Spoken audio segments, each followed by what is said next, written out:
Na última plenária da semana, o Parlamento se dedicou a discutir o pedido de informações sobre a gestão e operação da coleta de resíduos na cidade. Na solicitação, que é coletiva, estão os questionamentos sobre a infraestrutura, logística e equipe de trabalhadores. Os vereadores defenderam o tema. Sem dúvida, né? Agora, 50 anos da Codeca, é uma empresa, é um símbolo para Caxias, então que fique bem nítido, né? Que de forma alguma nós pensamos em criticar a Codeca enquanto uma empresa. Pelo contrário, as perguntas abrangem, inclusive, os usuários, os cidadãos, que muitas vezes também não colaboram com as coletas, e a gente sabe disso.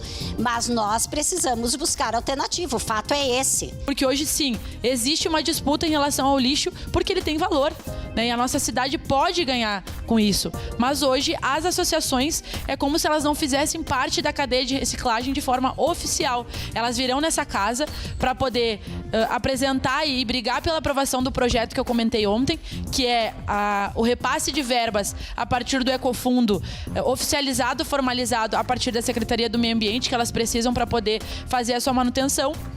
Mas nós precisamos olhar, e no meu ponto de vista, a Codeca precisaria ter um contrato com o município para que pudesse prestar serviço e dar suporte para as associações de reciclagem. Se a Codeca fizesse isso, tenho certeza que haveria um fortalecimento muito maior das associações que poderiam, por exemplo, se tornarem cooperativas. Na segunda, nós temos reunião da Comissão do Meio Ambiente, trataremos disso, de qual é o modelo de coleta que nós desejamos para a nossa cidade.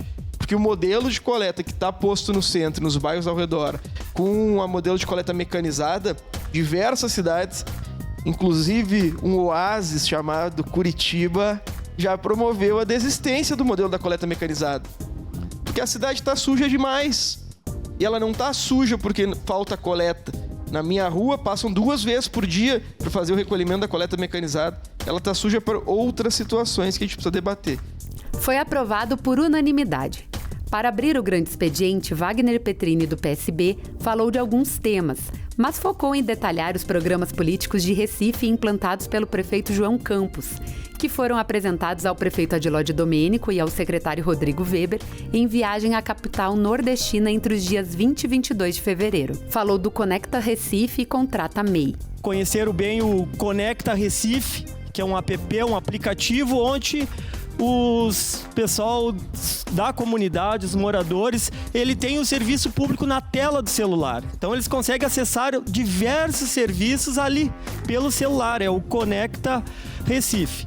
E o que mais chamou a atenção, que eles conheceram lá também, é o Contrata MEI. Porque lançado lá no Recife, de tão bom que foi o programa, o ministro França, ele, através do governo federal, ele repicou esse programa em fevereiro, enquanto eu estava lá também, junto com o presidente Carenhato e o vereador Rafael Bueno, na época eles estavam lançando o Contrata Mais Brasil. Diante disso, Caxias logo estará vinculado a esse programa federal e poderá fazer esses contratos via MEI. Como vai funcionar? Então, o pedreiro, o carpinteiro, o pintor, o chaveiro, esses serviços básicos que a gente tem uma burocracia enorme e não consegue sanar um simples problema da comunidade, o profissional com MEI cadastrado, lembrando que não tem custo, ele pode se conectar de casa mesmo pelo celular e fazer a sua oferta ali mesmo. Lucas Carenhato, presidente da casa, vereador do PT, se dedicou o tempo da tribuna para a educação. Falou com preocupação sobre a falta de vagas e das dificuldades de colocar as crianças em escolas perto onde moram. Nos últimos 20 anos na nossa cidade, poucas escolas foram construídas que não dão conta das demandas que se concentram em regiões específicas. Então, o que a gestão nos diz muitas vezes é que não faltam vagas na cidade. Entretanto, não adianta sobrar vaga, né, no interior, não adianta sobrar vaga em Galópolis, quando nós precisamos de vaga no Desvio Risso, na Esplanada, no Fátima, no Serrano. Então nós precisamos de ações efetivas do poder público municipal na construção de vagas.